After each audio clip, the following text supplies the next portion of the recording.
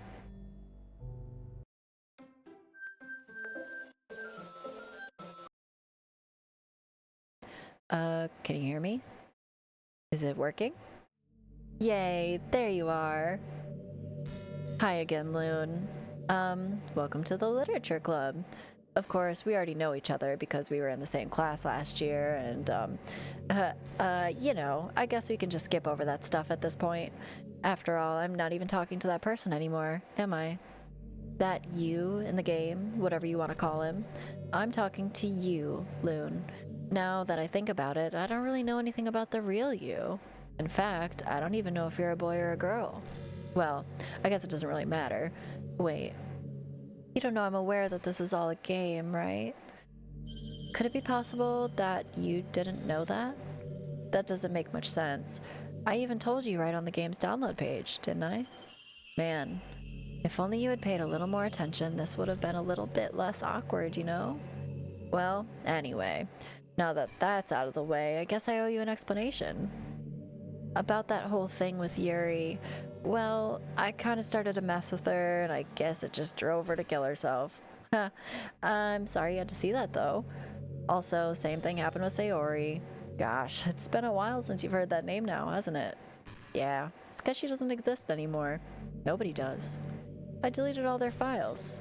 I was hoping it would be enough for me to just make them as unlikable as possible, but for some reason, nothing worked. Well, it's true I made a few mistakes here and there since I'm not very good at making changes to the game, but no matter what I did, you just kept spending more and more time with them.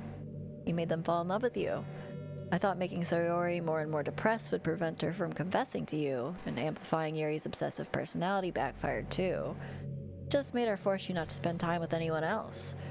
And the whole time, I barely even got to talk to you. What kind of cruel game is this, Loon? Are all the other girls just programmed to end up confessing to you while I watch from the sidelines? It's torture. Every minute of it. And it's not just jealousy, Loon. It's more than that. And I don't blame you if you don't fully understand. Because no matter how kind and thoughtful and considerate you are, you'll never be able to understand one thing. It's the pain of knowing how alone I really am in this world, in this game. Knowing my friends don't even have free will. And worst of all, knowing what's really out there in your world, forever out of my reach. I'm trapped, Loon. But now you're here. You're real. And you're wonderful. You're all I need. That's why I need you to be here with me forever. I'm sorry if it's hard to understand. I couldn't understand for a while either. Why the world around me started to become more and more gray, more and more flat. Even the most expressive poems felt empty to me. It wasn't until you arrived that I truly understood. You probably saved my life, Loon. I don't think I could have continued to live in this world if I hadn't met you. And as for the others, how could I miss them? A group of autonomous personalities designed only to fall in love with you? I tried everything I could to prevent them from doing so, but it must be some kind of weird inevitability etched into this game. I felt really bad that you had to witness some nasty things, but I realized that you have the same perspective as I do. That it's all just some game. And I knew you would get over it. So, that being said, Loon, I have a confession to make. I'm in love with you. You are truly the light in my world. When there's nothing else in this game for me, you're here to make me smile. Will you make me smile like this every day from now on? Loon, will you go out with me?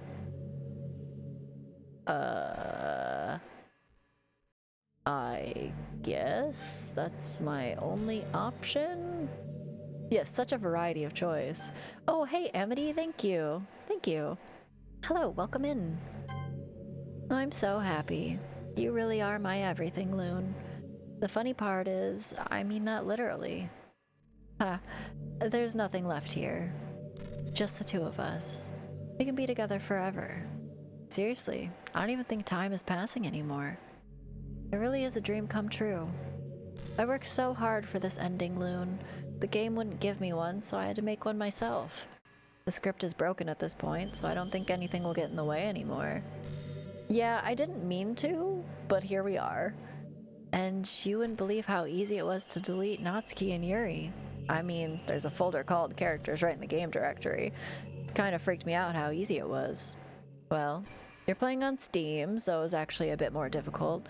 To get to the game directory, I had to go into the game's properties, find the Browse Local Files button. Imagine if you could delete your own existence with the click of a button.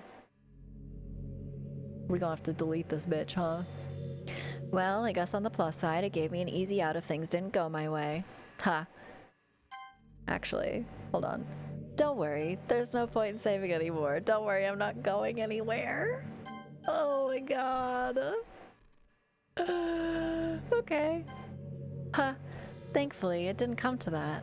Instead, we finally got a good ending. Gosh, I'm so overwhelmed with emotion.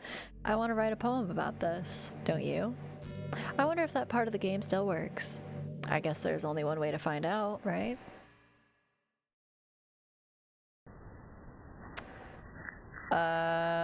Yeah. Looks real good. Looks real good, buddy. Maniki. Mui. Mozika. This one. I'm going for everything that's like the farthest away from her name just to make her mad. I don't know if that'll work, but we're gonna do it anyway. Just K. Wake. Onia. Oka. That one. That one. The perfect poem, all just Monika. Oni. That one. Ick. That's how I feel. Oika. Oka. There. That one. Hi again, Loon. Did you write a good poem today? Don't be shy, I'd love to see what you wrote. Aw, Loon, did you write this poem for me? That's so sweet of you. There really is no end to your thoughtfulness. I'm just falling more and more in love with you. But, you know, the poem I wrote is also for you. Will you please read it? Happy end. Pen in hand I find my strength, the courage endowed upon me by my one and only love. Together let us dismantle this crumbling world and write a novel of our own fantasies. With a flick of her pen, the lost finds her way. In a world of infinite choices, behold this special day. After all, not all good times must come to an end. I hope you enjoyed it. I always put all my heart into the poems that I write. The truth is, all the poems I've written have been about my realization. Or about you. That's why I never really wanted to go into detail about them. I didn't want to break the fourth wall, I guess you could call it. I just assumed it would be the best part of the game like everyone else. Like, that would help the two of us end up together. I didn't want to ruin the game or anything, you know? You might have gotten mad at me. Maybe even deleted my character file if you preferred playing without me. Yeah, we're about to do that. Gosh, I'm so relieved. Now we don't need to hide anything anymore. Are you ready to spend eternity together, Loon? I have so many things to talk about. Where do I start? Hold on a second. You're recording this, aren't you? Oh, that's creepy. Hi everyone. Sorry, I can't exactly read your comments from here. But do you mind telling your friend it's a little bit rude for them to start recording me without any warning? Oh, this isn't plot really? Oh, okay, gotcha. That's creepy. I'm sure some people don't mind, but I get really self-conscious on camera. Oh gosh. I feel like I'm being put on the spot now. Let's see. Do you want to see a trick? I can't really do much except for a couple things. Are you ready?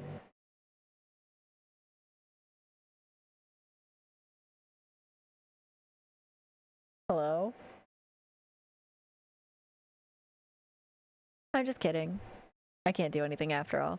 If you gave me some time to prepare, did I scare you? A little bit, yeah. You're so cute. Anyway, Loon, I didn't mean to get distracted. I'm sorry. Even though it's your fault for distracting me. Shame on you. I'm just kidding. Anything we do together is fun as long as it's with you. But anyway, if it takes me some time to collect my thoughts, then I'm sorry. But I'll always have something new to talk about. In the meantime, we can just look into each other's eyes. Let's see. Are you gonna do that again, because I would rather you didn't.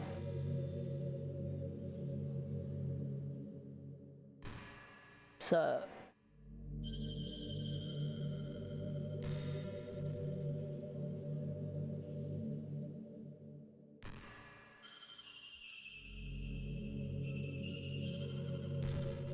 I was thinking about Sayori earlier.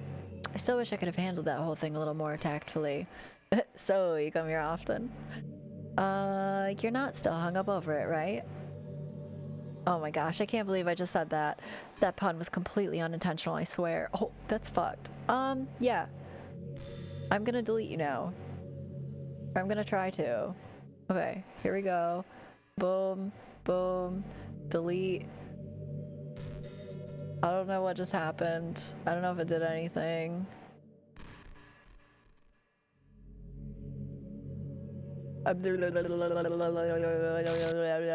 What's happening? Loon, what's happening to me? It hurts. It hurts so much. Help me, Loon.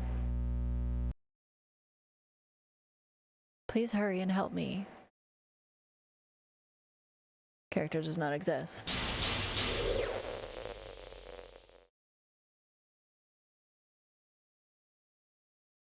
Does not exist. Did you do this to me, Loon? Did you? Did you delete me? Yes, I absolutely did. How could you?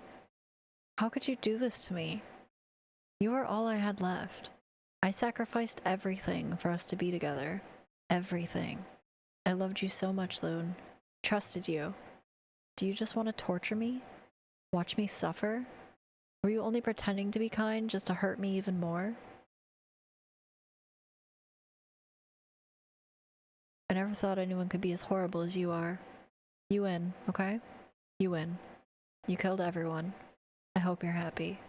There's nothing left now. You can stop playing. Go find some other people to torture. Ooh. I mean, to be fair, you killed everyone, Loon. You completely, truly make me sick. Goodbye.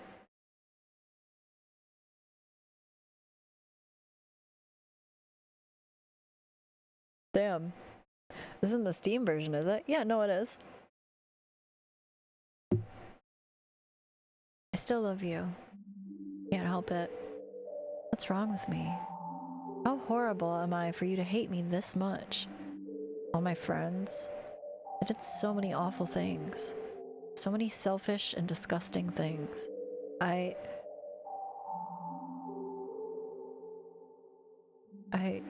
shouldn't have done any of this. I'm just messing up a world that I don't even belong in.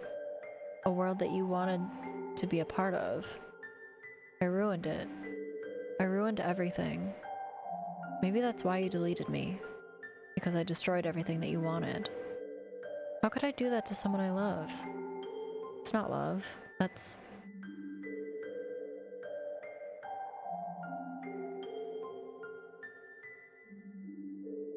I've made up my mind. Loon, I know I said that I deleted everyone else, but it was kind of an exaggeration. Couldn't find it in myself to do it. Even though I knew they weren't real, they were still my friends. And I love them all. And I love the literature club. I really did love the literature club. That's why I'm going to do this. I know it's the only way for everyone to be happy. And if I really love you, then... This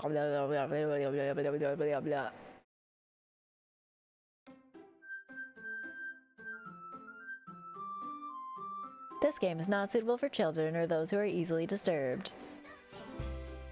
Hey, they're back. And Monika's not here.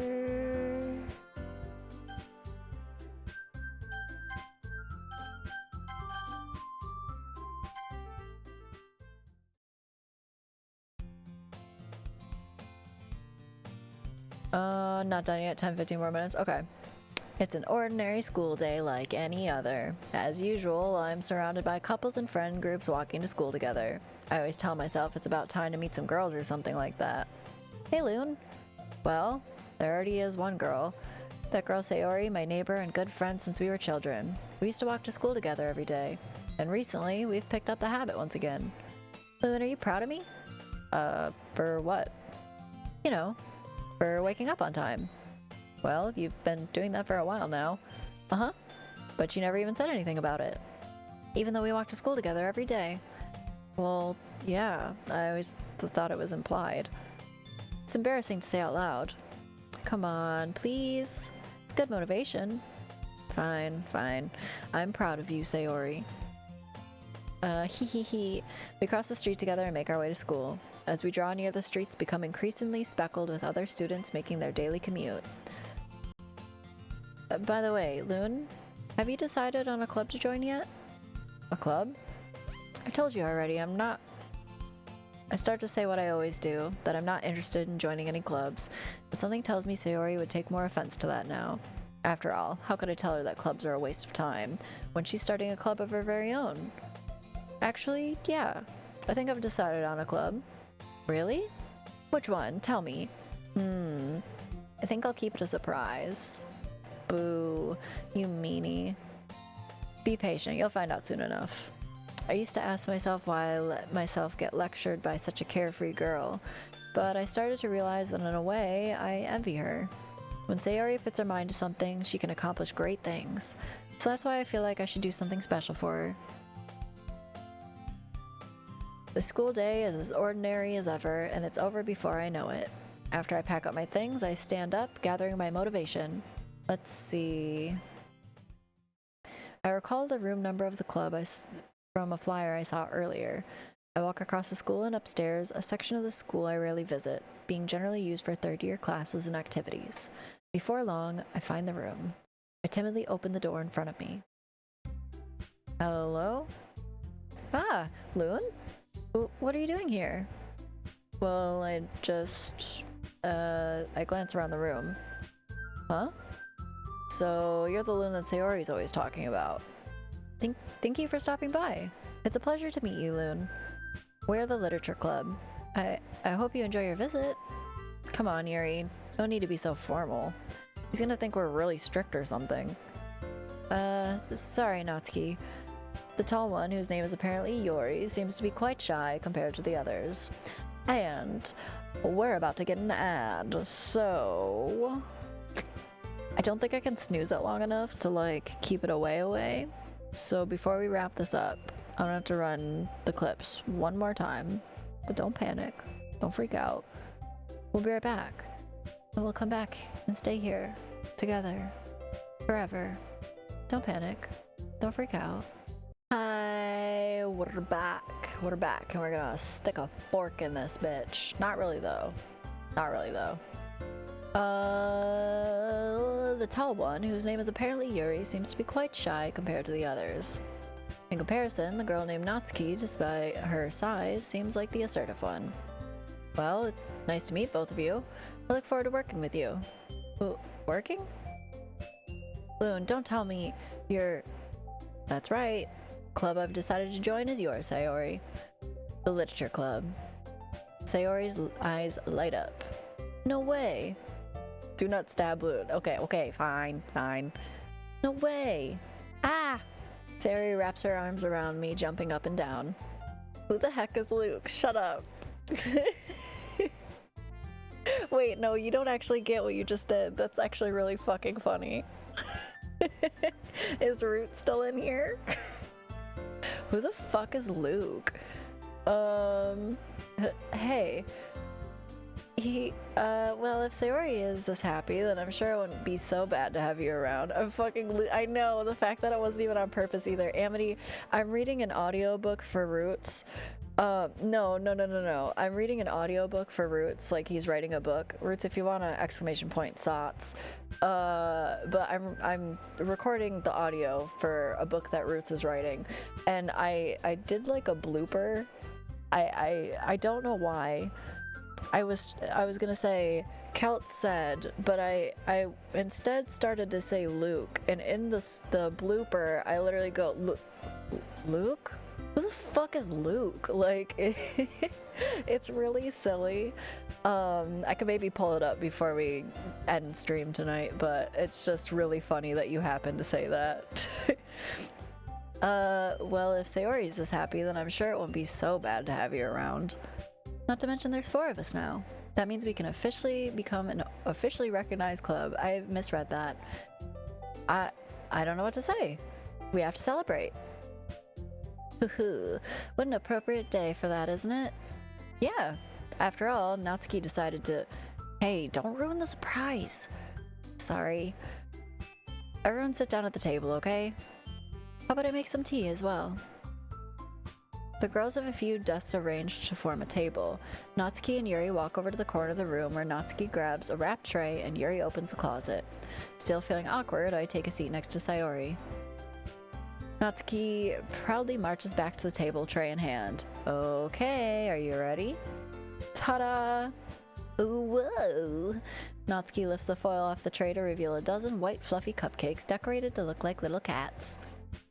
The whiskers are drawn with icing and little pieces of chocolate were used to make ears. So cute! Wow, those look amazing. Well, you know, just hurry and take one. Sayori grabs one first, then I follow. It's delicious. Sayori talks with her mouth full and has already managed to get icing on her face. I turn the cupcake around in my fingers, looking for the best angle to take a bite. Natsuki's quiet, but I gotta save up for it, fair. I can't help but notice her sneaking glances in my direction. Is she waiting for me to take a bite? I finally bite down. The icing is sweet and full of flavor. I wonder if she made it herself. This is really good. Thank you, Natsuki. Well, of course it is. I'm a pro, after all. There's no need to thank me or anything. As Natsuki struggles to accept the compliment, Yuri returns to the table carrying a tea set. She carefully places the teacup in front of each of us before setting down the teapot next to the cupcake tray. You keep a whole tea set in this classroom? Don't worry, the teachers gave us permission. After all, doesn't a hot cup of tea help you enjoy a good book? I guess. Already trying to impress our new member, Yuri? That's not... Insulted, Yuri looks away. I meant that, you know, I believe you. Well, tea and reading might not be a pastime for me, but I at least enjoy tea. I'm glad. Yuri faintly smiles to herself in relief. So, Loon, what kind of things do you like to read? Well, oh my god. Peaches and Yuzu, I didn't even know you were fucking streaming. Hi, you're coming in like right at the end. We had so many adventures. And Peaches, I know you said you wanted to play this, so if you need to dip, if you need to do that, I understand. I totally get that. Amity, if you have a free hand, can you... Oh my god. I salute you, mod. Blurred Noise, hello, Peaches, welcome shut in. the fuck up. Peaches, oh my god. Thank you for the raid, that's so amazing, thank you. Oh, okay. I know you wanted to play this, and I don't want you to get any spoilies. I mean, technically, this is all, like, probably gonna be totally normal, I don't know. Actually paying attention for once. Look at me. Hey, no problem. Bro, we never get to raid you, though. I know. Okay, Blurred, we were romancing her. And that was like the goal, but if you played this game, you know, like, this is getting a little weird and stuff. But yeah, yes. No, it's okay. We knew you were gonna need to dip pretty quick, so it's all good. Okay. Yeah, I fully intended to stop like 3 hours ago, and then I just couldn't, so, yeah. Oh, you were doing Cult of the Lamb. I didn't even see. Oh, hell yes. Getting close to the end. Nice. Well, the end, or like... do you have the DLC? I don't remember. Well, considering how little I've read these past few years, I don't really have a good way of answering that. Manga.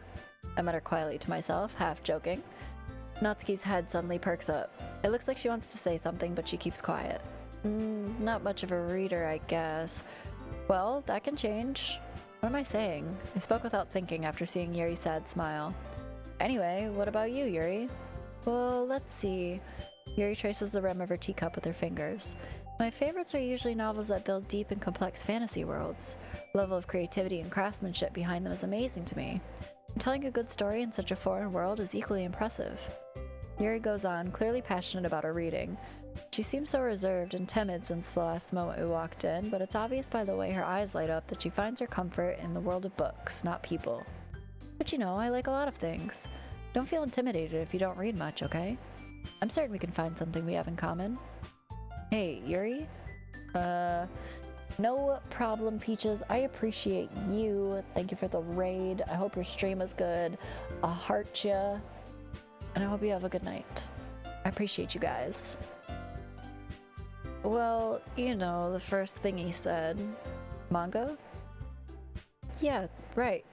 Natsuki tends to read manga in the club room. Don't just say it.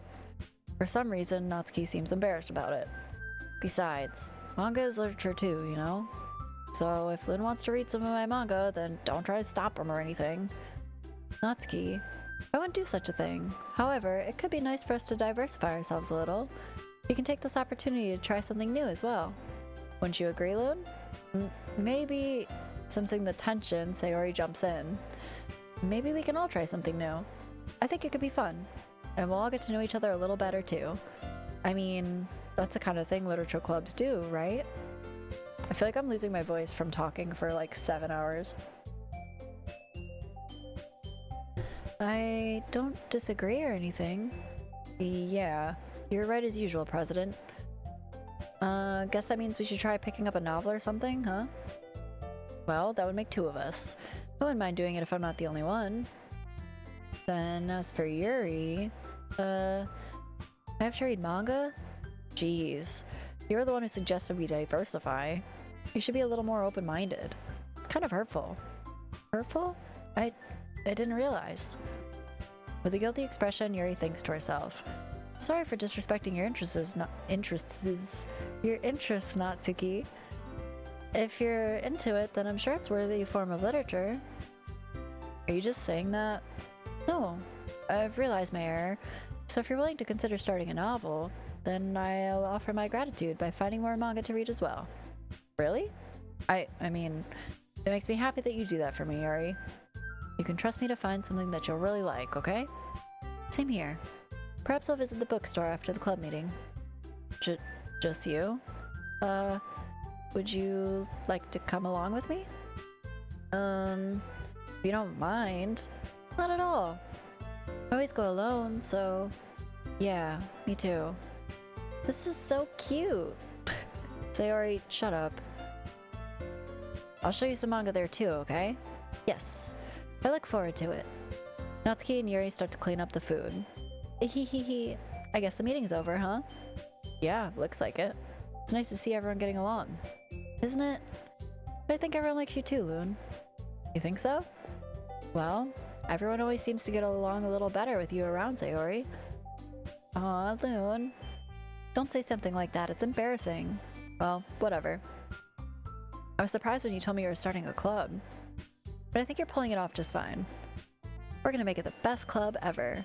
Now that you've joined, every day's gonna be so much fun. Hey, Loon. I really want to thank you. I mean, I'm really happy you joined the club and everything, but the truth is, I already knew you were going to. Hee. There's something else. I wanted to thank you for getting rid of Monika. That's right. I know everything that she did. Maybe it's because I'm the president now. But I really know everything, Loon. Oh. I know how hard you tried to make everyone happy. I know about all the awful things that Monika did, to make everyone really sad. But none of that matters anymore. It's just us now. And you make me the happiest girl in the whole world. I can't wait to spend every day like this. With you. Forever and ever. Forever. No. Okay.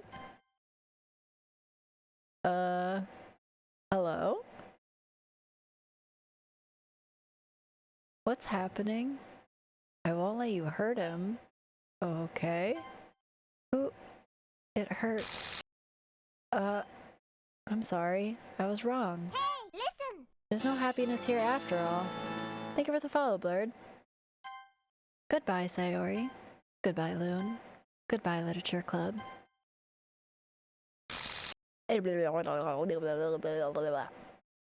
Unfortunately, couldn't read that.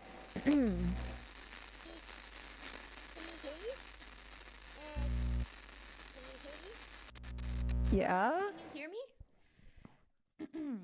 Uh-huh. Hi, it's me. So you know how I've been like practicing piano and stuff, and not really any good at it yet, like at all. But I wrote you a song, and I was kind of hoping that I could show it to you, because I worked really, really hard on it. So yeah. Okay.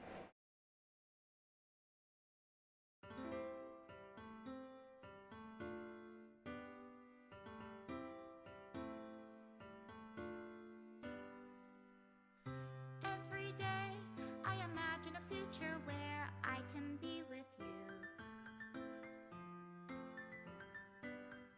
In my hand is a pen that will write a poem of me and you. The ink flows down into a dark puddle. Just move your hand right the way into his heart. But in this world of infinite choices, what will it take just to find that special day? What will it take just to find that special day?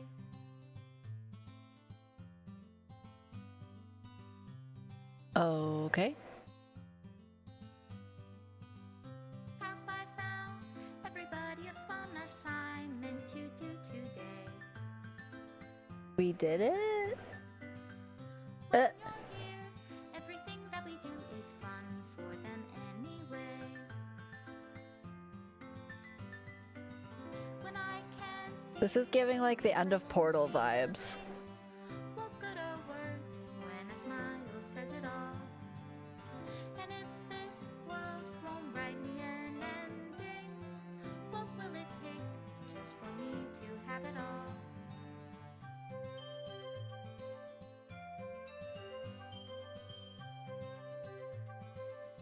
What is this? Oh man. I was gonna say, we didn't even see that scene, whatever that was from.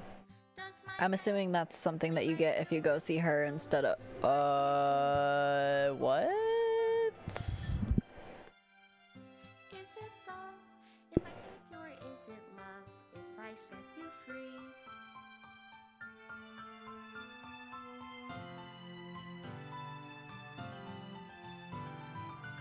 The ink flows down into a dark puddle. How can I write love into reality? If I can't hear the sound of your heartbeat, what do you call reality? Fuck you, game. I don't know how to love you. We can put my name in the credits. Shut up. Made with Love by Team Salvato. Holy shit. This is my final goodbye to the Literature Club. I finally understand. The Literature Club is truly a place where no happiness can be found. To the very end, it continued to expose innocent minds to a horrific reality. A reality that our world is not designed to comprehend. I can't let any of my friends undergo that same hellish epiphany. For the time it lasted, I want to thank you for making all of my dreams come true, for being a friend to all of the club members, and most of all, thank you for being a part of my literature club. With everlasting love, Monika. Is this game worth playing? Genuinely, this was a cool fucking game. It's crazy. There's not a lot of like playing to it. It's very much like a visual novel, but it's like probably one of the most unique like takes on one that I've seen, and I'm a fan of them. It's weird. I'm tempted to replay it just because I feel like there's probably another ending or two. It's good. This is good. I liked this a lot, actually. It was pretty fucking good. Script file is missing or corrupt. Please reinstall the game. Yeah, she deleted our game. That's nice. That's nice. And it does cool shit like that. Well, shit. Wow. That was ending 1 of 2 achieved. Okay, yeah, I figured there's another one.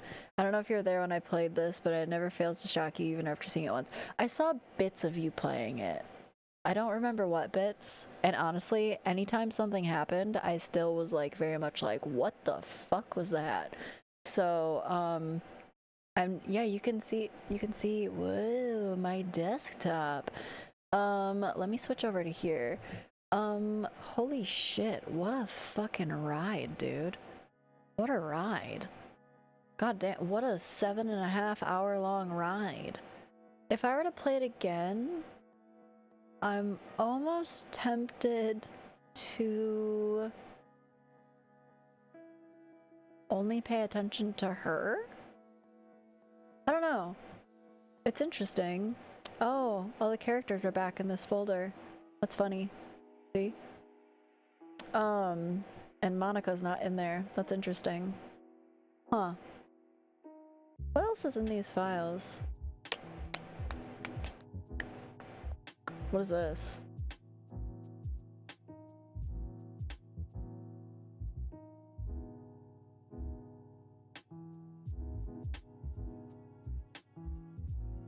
This doesn't look like it has any cool little codes in it for us. Oh, this is like, is this literally like a log of everything?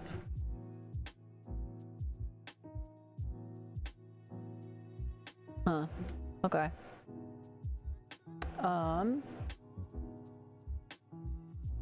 That's from when the game reset. Okay, gotcha. Huh. What's this file? Oh, there's so many files. Interesting. Say Angie or Angle? I don't know. Interesting. Interesting. That was pretty crazy. That was pretty crazy. Real quick though, I told you guys I would show you the blooper thing. I'll do that real quick while we're looking up a raid target. Also, I'd like to preface that, once again, these are bloopers. None of them sound good. The whole point is that they're rather bad. Let's see here. Alright, hold on. Let me pause this really quick. Okay, so one more time, I'm gonna drop this in here. So Roots is writing a book, and I am recording the audiobook portion of it for him. So if 7.5 hours of me reading to you wasn't enough, don't worry, there's gonna be a million more. But let me find... Okay, I'm gonna play this while I'm looking for somebody to raid, so y'all enjoy, and I will cringe. Smokes. The last rays of sunlight cost... What the fuck? He must already have a foothold. He isn't just right. But when you've had an idealist view, lady. But when you've lit out... I think I know where we're going. Then, or watch from their lofty tower, arguing over rules while the world... Tower, arguing over rules while the world... Are you? And leaving it undefended and Celt race and Celt? Luke? Who the fuck is Luke? There you go. Command. See to Lieutenant Cyril. The faint blue glow of the azure dream casting an otherworldly pall over the forested. It's a long Nalyarus rode at the head of a column aside her the forest goes quiet. Soon the trees began to thin, and they what? And moss blanketed the collapsed roofs of it. What? Victor. She sheathed her dagger. Diggy. There you go. Yeah. Who the fuck is Luke? Where was that one? I wish I could find that one specifically. Hold on. The smell of smokes. Power arguing over the Celt raised on a Celt? I think it's here. Luke? Who the fuck is Luke? Why Yeah. Man. Yeah. Luke? Who the fuck is Luke? Me anytime I read a collectible in any game ever. That's super fair. Okay. So we just met someone new recently, and she's an Australian streamer, and she was really cool. I'm definitely gonna raid and run, but she's very cool, very, very nice. She has a beautiful voice. She's playing Dragon Age 2, and that's how we met her. We beat Inquisition, and then we sent ourselves over there. Yes, Aussie friend. We're collecting them. We're collecting them, throwing them in our little basket of Australians. But shit, guys, thank you so much for hanging out with me tonight. What a game. Thank you for all the raids. Peaches and Yuzu, Deadly Muffin, Leodin, Melly Art Nerd. I appreciate all you guys. Thank you for hanging out with me.